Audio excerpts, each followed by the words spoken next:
Une tendance sur les marchés. Nous sommes le dimanche 12 avril, Pâques, et tous bien les uns chez les autres, comment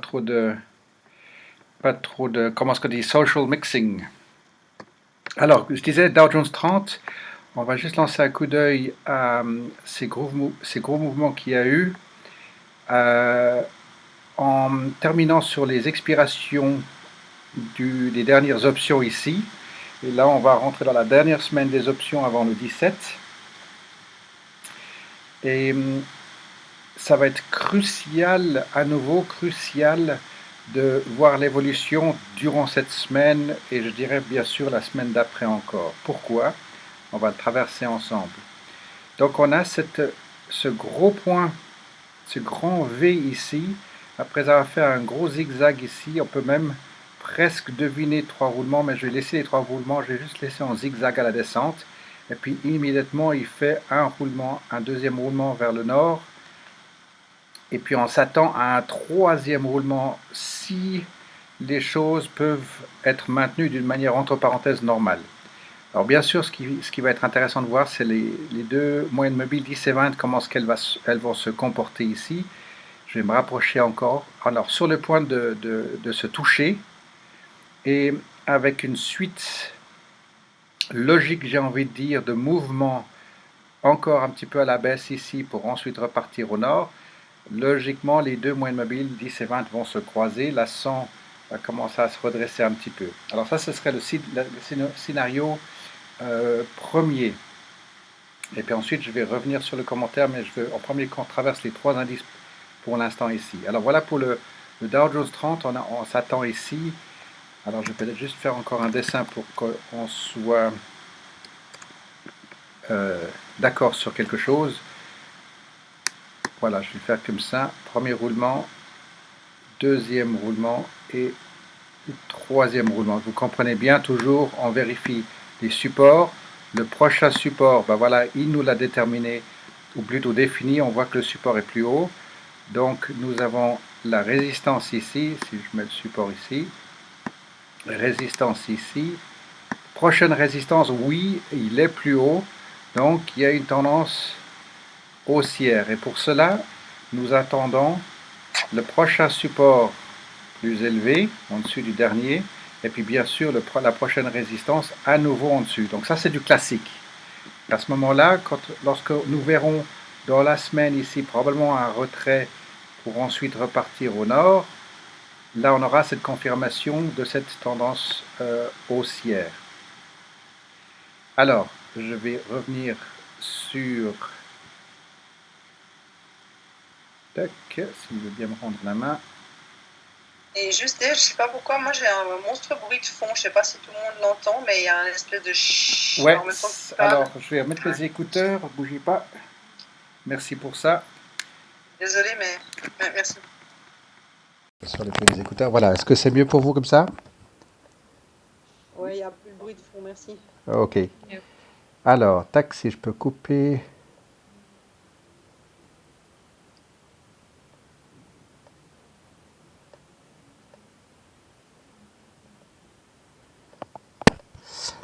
Et puis maintenant, je vais aller sur le SP500. Alors, je vais faire un petit peu de va-et-vient parce que il y a quelque chose que j'aimerais quand même vous transmettre ici. Donc ici, vous voyez le SP500, 70% du marché américain. La différence ici, il a été un peu plus marqué dans sa descente. Puis par contre, vers la hausse, il ressemble terriblement entre le Dow Jones 30 et les 500 sociétés ici. On voit quelque chose ici où il y a les deux moyennes mobiles qui viennent se toucher. Il y a une différence de bougie. La bougie, je ne l'ai pas pointé tout à l'heure, la Dow Jones 30, c'est vraiment un doji. Tandis qu'ici, il y a quand même un petit corps. Mais on a le même phénomène ici, les mêmes remarques à la hausse, etc., etc. Puis maintenant, je vais prendre le CompuX, donc le Nasdaq 100. Là, vous voyez aussi bien marqué ici. Et puis là, des gaps, par contre, c'est complètement différent. Et puis, rebolote, un roulement, deuxième roulement. Et ici aussi, il y a un Doji. Et je vais peut-être me rapprocher. La différence, c'est qu'ici, les deux lignes se croisent. Elles se touchent ici. Donc, c'est un tout petit peu plus fin. mais c'est bien, c'est bienvenu ici. Alors maintenant, dans tous les cas, ce que nous attendons du marché pendant la semaine qui va venir, plus la semaine d'après, ce sera de voir effectivement cette confirmation s'il est capable de tenir ici. Ensuite, le VIX, l'indicateur de la peur, Chicago Board of Options, et je vais mettre ici, et je vais retirer un petit peu sur une année. Voilà. Et puis notre autoroute, elle est ici. Et là, vous voyez qu'on est vraiment loin du compte où il y a le marché baissier terriblement grave, et puis ensuite le marché haussier, et bien sûr le VIX à l'envers redescend. Il passe en dessous de cette barre de très long terme. Et puis en attendant, effectivement, qu'il revienne ici. Mais c'est encore un tout petit peu loin pour qu'on puisse le trouver ici. Par contre, je vous ai pointé la semaine passée le nombre de contrats sur les options qui étaient largement à la hausse. Donc c'était une bonne nouvelle. Ça, c'est excellent. Alors, je vais revenir sur le Dow Jones. Non, je vais peut-être prendre le SP500, puisque c'est le plus grand indicateur pour nous. Et je vais faire exprès de venir sur 5 ans et enlever tout ce chenille ici et m'étaler un peu comme ceci. Pourquoi je reviens ici? Parce que, bien sûr, il y a plein de... Je vais peut-être plus que 5 ans, je vais revenir sur 2001. C'est crucial ce qui est en train de se produire maintenant. Voilà, j'ai fait exprès de venir depuis 2001, où on a eu ce premier collapse bancaire ici, où cette collapse ici a duré bien plus longtemps que le collapse de 2008. Pardon, ça c'est le collapse bancaire ici. Ça c'est sur les périodes 2000, on fait le collapse bancaire, jolie correction ici, et puis ensuite on a déjà oublié la correction de 2018 et ensuite fin 2019. Et puis bien sûr, celle-ci, tout le monde est à l'arrêt, puisque en plus de ça, on a un ennemi invisible qui vient nous scier dans nos cellules, qui nous font peur, et puis ça touche le monde entier. Alors, on a tendance à oublier ces longues périodes descendantes ici, sur 3 ans, celle-ci sur 2 ans et demi, celle-ci sur une demi-année, celle-ci sur quelques mois, mais répétée 2 fois pratiquement dans la même année. Et c'est celle-ci qui nous ramène et qui nous sonne les cloches. Alors, ce qui est attendu maintenant pour la suite du marché, c'est 2 choses. D'après vous, on peut être assez confiant pour imaginer que le marché va juste reprendre la suite de ses opérations au vu de ce qui s'est passé ces 3 dernières années à partir de 2017. On peut juste imaginer que ça puisse repartir et retrouver sa courbe plus ou moins entre parenthèses normale. Mais j'aimerais vous attirer l'attention sur quelque chose d'autre maintenant. C'est qu'il y aurait une conséquence suite à ces gros arrêts ou ces grands moments d'arrêt au niveau des activités économiques, c'est que ça va porter une conséquence qui va être plus lourde que ce qu'il s'est passé dans ces dernières 10 à 15 années sur le marché mondial. Et ça risque de prendre un peu plus de temps de faire la correction. Donc j'aimerais vous proposer une scénario catastrophe. Et le scénario catastrophe, c'est que effectivement, on vienne plutôt vers les 2300, voire même vers les 2200. Et ça veut dire qu'on pourrait se retrouver carrément sur la période 2015-2016. Donc il faut s'attendre à cette grosse correction ici. Elle est tout à fait possible. Parce que lorsqu'on tire certaines lignes de pronostic, de calcul de probabilité, on est amené à aussi penser dans ce sens-là. Puis maintenant, si je tire beaucoup plus loin, le plus loin possible que le graphique veuille me donner depuis les années juste après la grosse crise pétrolière 74-75, où on a ces corrections qui se sont faites, et puis bien sûr ici, la fameuse grosse correction qu'on a eue ici, et celle-ci là. Et comme je vous dis, on a tendance à oublier ces extrêmes, ces grosses corrections. Et là, il y avait un premier gros roulement, deuxième grand roulement, et le troisième roulement ne s'est jamais produit. En fait, c'est parti bullish depuis, en tout cas depuis 2009, c'est parti fortement à la hausse. Donc ce serait acceptable, bien sûr alarmant, bien sûr, mais ce serait acceptable qu'il reste à 2400, voire même qu'il file sur une période de récession. Mais ça, c'est le scénario vraiment... c'est pas irréel, c'est probable, c'est faisable, mais pour l'instant, il n'y a pas de signe à ce niveau-là. Les choses ne sont pas comparables par rapport à l'historique au niveau du passé. Là, on est en une belle progression, je vais me remettre sur 5 ans, pardon. On est sur une belle progression bullish sur un très très très très long terme.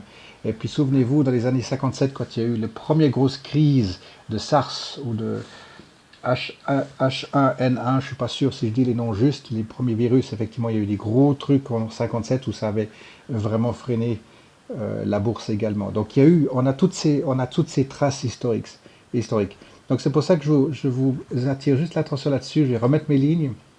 On voit qu'il y a une belle correction et c'est probable qu'il puisse effectivement revenir et faire la suite de son chemin.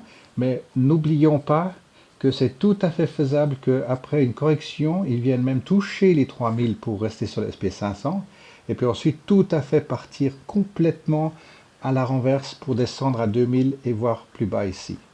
Ça reste une ouverture. Maintenant, la probabilité, je n'en sais rien au niveau des probabilités. Alors voilà, je voulais quand même vous attirer l'attention là-dessus. Donc ça demande effectivement une vigilance, mais en tout cas, on est dans une très bonne situation autrement pour tout ce qui est la suite des investissements. Ça veut dire qu'effectivement, vous regardez les nombres d'opportunités qui se présentent, c'est juste énorme. Et pour ça, il faut être à son affaire. Alors voilà, sur ce, je vais continuer sur donc, les individuels, et puis je vais revenir sur une laps de temps plus visible, et puis je vais enlever toutes mes lignes. Alors pour ABB, lui on a vu que très timidement, toutes ces périodes ici, il a des petites bougies assez timides, erratiques, même avec des ouvertures, enfin des gaps au milieu. Par contre, au niveau de la descente, il a bel et bien fait partie de l'indice, puisqu'il ressemble terriblement à l'indice. Et tout d'un coup, ABB se trouve avec des bougies beaucoup plus courageuses, j'ai envie de dire, que dans le temps normal de son histoire. Vous regardez ici sur une année, regardez la taille des bougies, regardez sur 5 ans, vous avez, ça c'est chaque fois un mois, ici vous avez des bougies qui sont relativement intéressantes, mais ça c'est sur un mois. Et tout d'un coup, dans la montée ici et dans la descente, bon, oubliez la descente parce qu'elle est énorme, vous avez des bougies qui sont quand même sensiblement plus larges que dans le passé ici où il y avait une moyenne. Mais ce qui est flagrant ici, c'est lorsqu'on regarde sur une année, les bougies au quotidien ici, elles sont vraiment timides. Et ici, il y a des choses qui changent énormément. Donc, il y a beaucoup de bagarres, j'ai envie de dire, par jour sur ABB. Ce qui est une bonne chose. Maintenant, prévision ici, si je remets mes lignes, la ligne diagonale, elle reste valable puisqu'on a la bougie qui a fait, je vais même rapprocher un peu ici, voilà. On a ce premier roulement, deuxième roulement qui est en train de se dessiner.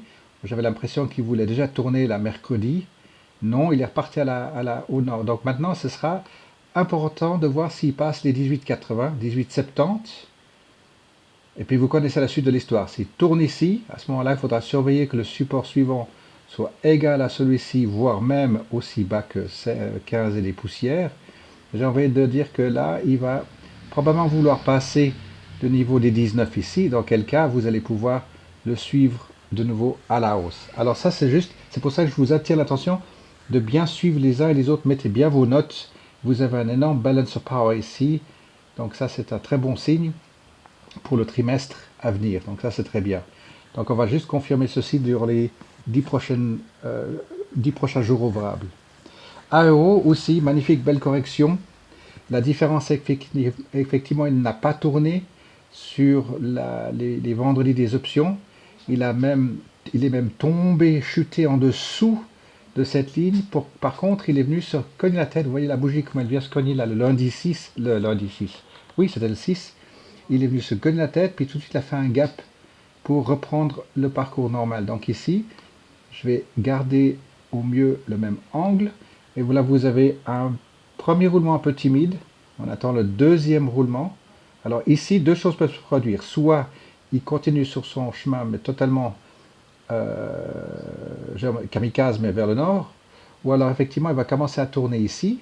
Dans quel cas, on va le relire la semaine prochaine, comment est-ce qu'il va tourner, puis revenir sur cette ligne pour ensuite rebondir et faire son troisième roulement à ce moment-là ici. À voir. Là, vous voyez, les deux moyennes mobiles sont bien virées vers le nord. Elles restent écartées. Donc on va voir cette semaine si elles vont être capables de venir se toucher et voire même se croiser. La 100, elle est toujours à la descente, bien sûr. Il n'y a pas de changement de direction pour l'instant ici. Alors voilà, ça c'est pour AEO. Mars, les earnings, ça c'est bon. Donc mars, avril, mai, juin, pas avant le mois de juin. Pas de news ici. AES, alors lui est parti très fort également. Il est resté en dessus de cette ancienne ligne historique et il est reparti de plus belle. Donc on peut imaginer premier roulement, deuxième roulement. Il a fermé son gap ici. Au premier roulement, ça c'est fait. Deuxième roulement, on va voir s'il va toucher ou rester taper la tête, ce plancher psychologique ici, s'il va être capable de traverser les 15 ou pas. Il y a le balance of power qui se fait ici, ça va être intéressant de voir, mais aussi il a malgré tout cette force cachée ici qui doit encore être exprimée donc dans 6 à 8 semaines à partir du 23, grosso modo. Donc premier roulement, deuxième roulement, est-ce qu'il va tourner plus haut ou est-ce qu'il tourne là? Et puis troisième roulement à suivre. Donc tout ceci va se ressembler terriblement ces prochaines périodes. Vous allez le voir ici. ANF, même chose, premier roulement, bien, il est bienvenu ici. Donc ANF, pour moi, a un support beaucoup plus fort que les autres, puisque maintenant il confirme deux fois. C'est le W qui se fait ici. En plus de ça, on peut dire ça un W pour winner, gagnant. Et puis, par contre, il vous faut juste se méfier, c'est qu'il part très fortement au nord avec des gaps d'un jour à l'autre. Croisement des moyennes mobiles, c'est pas encore fait. Vous avez un gros MACD ici qui est bien situé. Donc lui aussi, ce qui va être impératif à suivre, je vais remettre mon crayon. Ce qui va être impératif à suivre maintenant, parce que ici c'est un peu plus compliqué. On a un premier roulement ici avec le support là. Et puis le deuxième roulement, suivant où il tourne. S'il tourne ici, bien regarder où c'est qu'il y aura le support. Si le support est de nouveau à 8, ce qui est possible, mais un peu probable, le support probablement il va être quelque chose comme ceci pour ensuite refaire et continuer son troisième roulement. Donc ça, c'est à voir maintenant s'il est capable de faire cette progression-là. Juste oubliez l'échelle, là, je suis un peu plus fort là. Je suis un peu trop fort, je veux dire. Mais parce qu'il y a des gros gaps à la hausse ici, ce serait bien que les investisseurs restent et tiennent bon sur la suite. La moyenne mobile de 100 est largement encore à la baisse pour l'instant. Donc voilà pour ANF. Et puis, on va prendre Asina. Alors, Asina, vous avez vu, j'ai mis les news à jour dans le Value Line Report, enfin dans le répertoire de votre Drive. Il y a une du membre du comité, une dame, une femme qui a quitté la société, donc elle a donné sa démission. Alors ici, on a premier roulement, et puis ensuite pas tenu. Par contre, il revient à ce niveau-là. Je vais étirer cette ligne. Et maintenant, ça va être impératif pour que Asina revienne en dessus de cette ligne et maintienne une progression de nouveau au nord et ne pas revenir proche du 1 dollar. Ils ne peuvent pas se le permettre. Ils doivent absolument revenir sur les 4 au moment de leurs dernières annonces ici. C'est impératif qu'ils soient de nouveau sur 4. Donc, ils ont tout à faire avec la fermeture des magasins, etc. C'est là où on teste l'entreprise si elle est capable encore de livrer à distance. Donc ça, c'est quelque chose où vous voyez ce qui se passe dans le monde des commerces, ceux qui arrivent à passer ou pas, ceux qui sont adaptés ou pas. Alors voilà, pour Asina, c'est un cas puisqu'ils sont dans le retail, donc les habits, et eux qui ont payé le prix cher parce qu'ils ne se sont pas adaptés suffisamment rapidement à la clientèle au niveau des commandes online. Donc ils ont failli être, comment est-ce qu'on va dire, passer à la casserole. La société pratiquement a disparu. Et ça fait vraiment très très gaffe ici. Mais voilà, Asina se porte OK dans le sens analyse technique, qu'il est capable de tenir ici et puis de repartir vers le nord. Et comme je disais, le chiffre pour moi clé est de 4 dollars. Alors, BlackBerry, souvenez-vous de BlackBerry. Je ne vais pas prendre trop de temps sur BlackBerry parce que vous le connaissez bien. Souvenez-vous à l'époque où tous les spécialistes disaient qu'il allait faire faillite et puis nous, pas du tout. On n'en a jamais cru parce que vous avez toujours suivi les les fondamentaux, vous savez qui est à la direction de cette maison et vous savez très bien de la manière qu'ils ont pu effectivement faire face, réorienter l'entreprise, garder une spécialisation, une spécialité, et vous voyez où elle en est aujourd'hui au niveau de son budget, au niveau de son, pardon, pas de son budget, mais de son bilan. Donc la maison se porte OK, même très bien. Alors maintenant, je vais pouvoir modifier les traits, puisque on voyait qu'il était parti très très fort ici. Ensuite, grosse dégringolade ici, pour ensuite faire de nouveau un bon support ici. On voit que cette ligne, je vais la laisser ici. Ça va être un plafond psychologique pour BlackBerry ici. Par contre, je peux modifier cette ligne ici, puisque maintenant on a une donnée. On a l'angle, on a un angle d'attaque ici. Par contre, c'est la suite ici. À quel moment est-ce qu'il va tourner? Idéalement, pour que la tendance ici soit, entre parenthèses, cas d'école, il faudrait que la bougie puisse tourner en dessus de cette ancienne résistance ici. Donc à voir à quel moment il est capable de tourner. Autrement, s'il tourne déjà ici, on est plutôt sur une tendance baissière. Donc on va juste regarder cette semaine comment est-ce qu'il est capable de venir s'affronter à cette ligne ici. Alors Buckle, je ne vais peut-être pas passer trop de temps dessus. Vous avez Buckle ici avec un support plus bas et un haut plus bas. Donc celui-ci il est attendu encore à la baisse. Buckle est attendu plutôt à la baisse ici. Premier roulement, deuxième roulement et troisième roulement. Donc c'est très bien parce qu'à mon souvenir, il n'y en a personne qui l'a en stock encore celui-ci. Donc il va se présenter pour nous. On va pouvoir s'y intéresser grosso modo à 12-13 $. Ça c'est très bien. Chesapeake. Alors là aussi, il est à la dernière de ses résistances. Enfin, il est à support, mais de la résistance au niveau du chiffre. Maintenant, ça passe ou ça casse pour pour Chesapeake. Il faut absolument qu'il puisse se redresser et revenir sur les 1 $. Et 1 $, c'est là-haut. Donc c'est impératif pour lui, pour sauver son entreprise. Autrement, ça va être la déclaration et l'élimination de CHK ici. Donc c'est impératif qu'on puisse le retrouver ici à 2,70. C'était un magnifique support qu'il avait fait ici en 2016, 2017. Je vais y arriver, voilà. 31 mars 2016. Et puis ici, il est revenu visiter. Puis ensuite, à partir de là, il n'a pas pu tenir ici. Alors, ça c'est pour CHK. À Chico's, on retourne dans les habits. Chico's. Alors ici, un peu particulier pour Chico's, c'est que on avait cette première ligne ici, premier roulement, et puis on s'attendait à la suite. Alors je vais laisser cette ligne ici pour l'instant. Vous allez pouvoir deviner puisqu'il fait une belle correction à la hausse de nouveau. Donc on va le retrouver, pardon, je vais faire comme ça, on va le retrouver de nouveau ici à 1,50 grosso modo. Et puis normalement, on attend à ce qu'il fasse un deuxième roulement dans ces eaux ici. Je vais oser le pointer ici parce que c'est plutôt quelque chose comme ceci qui peut se produire pour CHS. Et là, c'était effectivement juste une perte de confiance. Les derniers qui ont leurs craintes et puis qui vantent à la peur, etc., qui liquident des trucs, bon, tant pis pour eux, au revoir. Et puis ensuite, ceux qui profitent de rentrer à nouveau. Et là maintenant, on va imaginer que son deuxième roulement va se situer à partir d'ici. Donc ça, ce sera son deuxième. Puis ensuite, on verra pour le troisième. Donc ça, c'est tout à fait faisable pour CHS. Alors, on va passer sur GE. Alors GE, il est pile poil sur les lignes. Il n'y a pas grand-chose à dire ici. Premier roulement. Deuxième roulement, il a de la peine à décoller, forcément. Donc on va juste attendre qu'il soit à la capacité de venir et tourner à 8,50, 8,60.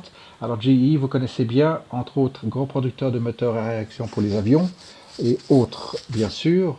Donc à voir maintenant s'ils ont la capacité de passer ce cap ici, puisque Boeing, la ligne de production est fermée cette fois, ça c'est clair, ils sont fermés. Donc toute l'industrie de l'aviation est lourdement touchée. Ça va être une industrie qui va prendre plus longtemps à se mettre en route, bien sûr, puisque c'est pas demain la veille que ça va être tout ouvert. Mais GE, voilà, une de ces industries est touchée par ça, et c'est pour ça qu'ici il y a beaucoup d'hésitation, j'imagine, et qu'ils ne puissent pas décoller. Mais on attend effectivement un deuxième roulement à quelque chose comme 8,60. Alors, Infosys. Alors, Infosys, c'est fait. Il a passé cette ligne. Il a collapsé en dessous, mais il est de nouveau dessus. Je vais juste l'attirer comme ceci. Et puis, je ne vais pas compliquer en mettant des diagonales parce que là, on devine ici, premier roulement. Deuxième roulement, pour moi, il va partir sur le latéral. On va probablement le trouver aux alentours de 9. Peut-être que cette semaine, il pourrait venir jusqu'encore à 9. Pourquoi pas? Ou 8, les deux strikes ici, probablement pour les options de ce mois. Alors autrement, regardez bien sur Internet, Infosys fait assez parler de lui. Vous pouvez voir les news par rapport à tout ce qui est travail à domicile, électronique, à distance, etc. Ils sont bien situés avec leur savoir-faire. Et les produits qu'ils vendent, bien sûr. Alors, IPG, JBL, Coca-Cola, je mets juste Coca-Cola, puisque peu de gens connaissent la marque, mais bon, ça peut être intéressant. Premier roulement, deuxième roulement, troisième roulement. Alors oui, Coca-Cola, je rigole, mais on aime ou on n'aime pas. Mais c'est quand même un baromètre sur le marché. Et puis, vous voyez effectivement sa capacité de partir très très fortement au nord ici. Je voulais me rapprocher, puis je m'éloigne, pardon. Donc ici, effectivement, deux moyennes mobiles prêtes à se croiser. Là, on va probablement imaginer effectivement deuxième et troisième roulement ici pour Coca-Cola. Mais de nouveau, si tout d'un coup il y a une énorme correction, puis que Coca-Cola file de nouveau à 38 voire 37, c'est aussi acceptable. Il faudra vraiment, on devra accepter les conséquences de tout ce qui pourrait être des énormes mouvements vers le bas quand même. Alors Marvel, lui, il est un petit peu différent dans le sens que sur le strike des options derniers, il est déjà carrément en haut. On le retrouve effectivement au niveau de février. Donc lui, il est réactif. La moyenne mobile de 100, il est en plein dedans. Si on se rapproche ici, la moyenne mobile de 100, elle arrive en plein dedans. Elle décapite déjà les bougies ici. Le croisement s'est fait. Donc lui, on va juste imaginer qu'il voudra taper la tête ici à 25,50 si ce n'est pas 26. Mais le troisième roulement, encore une fois, lui, il est tout à fait sur son chemin d'y atteindre, d'y arriver. Alors, Nokia, alors intéressant sur Nokia, il nous a fait un premier gros roulement ici, une hésitation. La bonne nouvelle, c'est qu'il n'est pas passé pour rechercher un support. Il est en train de nous faire sur cette ligne un support à 3 maintenant. Donc il nous a fait un premier support à 2,50 et ici à 3. Et là maintenant, est-ce qu'il va se décider à faire 1, 2 et 3? Probablement que oui. On voit qu'il est bien parti ici. Les deux moyennes mobiles se touchent, elles se chevauchent, mais il y a un doji ici. Donc, grosse incertitude aussi ce jour-là. Donc, ça peut partir au sud comme ça peut partir au nord. Et puis, on verra à quel niveau est-ce qu'il voudra finir à 3 ou est-ce qu'il voudra finir à 4. C'est un petit peu loin pour l'instant. L'échelle est quand même étendue ici. Alors, qu'est-ce qu'on a? Oui, Starbucks, café. Le café se porte bien. Premier roulement, deuxième roulement, bah là c'est assez clair, on peut bien voir dessiner comme il est en train de se faire ici. On va le laisser tourner, revenir grosso modo à 70, et puis ensuite faire le troisième roulement et rejoindre sa moyenne mobile de 100. Alors Chou, on l'avait mis sur la liste puisque Chou vient de loin. Il y avait cette grosse correction, on attendait cette grosse correction, elle a été précipitée par ces news. Et maintenant, il nous a fait un super support ici. Alors, je ne sais pas s'il est super, mais il, y a il a bien tourné à 17-18. Là, il nous confirme effectivement un support à 21. Et on attend maintenant effectivement deuxième roulement. Donc, on va laisser revenir peut-être vers les 24. Puis ensuite 28. Donc ici, celui-ci, Chou, se présente vraiment, vraiment bien en dessous de 30 $. C'est parfait. Par contre, si je me mets sur un an, on va aussi imaginer que lui aussi pourrait tout d'un coup faire une énorme chute, une énorme correction, voire à 18 et puis peut-être même à 17. C'est pas improbable, mais on va garder confiance comme quoi maintenant c'est fait, ça veut repartir au nord. Mais comme d'habitude, après une grosse crise, il faut que les choses se remettent en marche. Et puis des fois, on a des contre-courants ou des contre-coups sur les marchés. Sketches, très bien aussi. Alors ici, là, il y a un bon support effectivement à 20, ensuite à 22, un doji, donc attention, donc demain, à l'ouverture du marché, comment ça va se présenter ici. Premier roulement, deuxième roulement, troisième roulement. Alors demain, c'est lundi de Pâques, la bourse est ouverte. C'était vendredi que c'était fermé. SWN, on retourne dans le gaz, pétrole. SWN est un petit peu à l'exception totale sur tout ce qu'on est en train de regarder dans l'industrie, bien sûr, des énergies, puisque on voit qu'il a tenu très bien ici sur la fin de l'année, puis le début de l'année. Forcément, il a été touché par ce que les Russes et les pays arabes veulent absolument créer comme panique à bord pour mettre un peu les États-Unis sur en tout cas un des deux genoux. Mais malheureusement pour eux, il y a le Covid qui est arrivé. Et puis maintenant, ils se trouvent coincés. Je ne sais pas si vous suivez ça un petit peu, les amis, mais la surproduction de pétrole pour amener l'Amérique un petit peu en recul, puisque c'est les Amériques qui sont de nouveau producteurs numéro un au monde de pétrole, bah c'est le contre-courant, c'est pour eux maintenant, puisque ils savent même pas comment stocker. Ils ont rempli des navires, des bateaux, des cargos pleins, des pétroliers plutôt, pour stocker leur liquide. Ils savent pas quoi en faire. Donc c'est eux qui se sont trouvés un tout petit peu piégés par leurs bêtises. Donc merci Poutine et compagnie et l'OPEC. Premier roulement. Souvenez-vous, Trump s'est retiré de l'OPEC il y a 2 ans. Premier roulement, deuxième roulement, troisième roulement ici. Donc SWN, il est vraiment bienvenu ici à 2,50 de vouloir probablement tourner ici. Pourquoi pas, ce serait acceptable parce que c'était son point ici. Par contre, le prochain, je vais mettre sur 1 an de nouveau, le prochain point de résistance psychologique pour lui, donc si on décide ici, premier roulement, deuxième roulement, troisième roulement, ça pourrait être à 2,80. Et 2,80, on a une espèce de petite échelle ici. Là, c'est plus important, mais il y a déjà. Quand je dis échelle, pardon, une marche. On voit une marche ici de l'escalier et il est en plein dedans maintenant. Donc la prochaine petite marche, c'est ici. Après, il y en a une grande ici, à 2,90 grosso modo. Puis ça, ce sera excellent ici à 3,14 comme point dans le futur ici. Alors je vais me rapprocher juste pour qu'on puisse voir la moyenne mobile de 100. La moyenne mobile de 100, elle a traversé déjà, elle décapitait déjà les bougies le mois passé au niveau des options. Donc, le mois des options passées, pardon. Voilà. Tac, TSM, Under Armour. Alors, lui, on voit qu'il va partir en latéral, même si la bougie ici est plus haute que celle-ci. On va imaginer du latéral dans un premier cas. Par contre, ici, vous avez un énorme MACD. Donc, il se peut, avec un magnifique W ici, il se peut que celui-ci parte vraiment fortement, compter 6 à 8 semaines à partir de là, le 26 mars, pour qu'il puisse se retrouver effectivement à fermer son gap ici, grosso modo à 12,16, probablement. Voilà, il pourrait tout à fait revenir jusqu'ici à 12. Mais premier temps, latéral 1, 2 et 3, et puis ensuite, effectivement, filer vers le nord. Alors, je crois qu'on a fait le tour, juste Wendy's, puisque Wendy's, juste pour la petite histoire, vous souvenez-vous, on s'attendait à ce qu'il fasse des grosses corrections. Là, on pensait qu'il allait tourner en 2019 au début. Et puis non, il n'a pas fait. Ici, on pensait qu'il allait tourner, non. Et puis là, Big Bang, là, il a pris vraiment, vraiment, vraiment une descente aux enfers. Mais regardez la vitesse de remontée, c'est quand même assez notable que là, en 22 jours, 8 à 16, oui, ça fait 100%, ça fait passer 127%, c'est énorme. C'est juste énorme ici ce qu'il a fait pour Wendy's. Alors, on va juste regarder premier roulement, très très long roulement, deuxième roulement effectivement.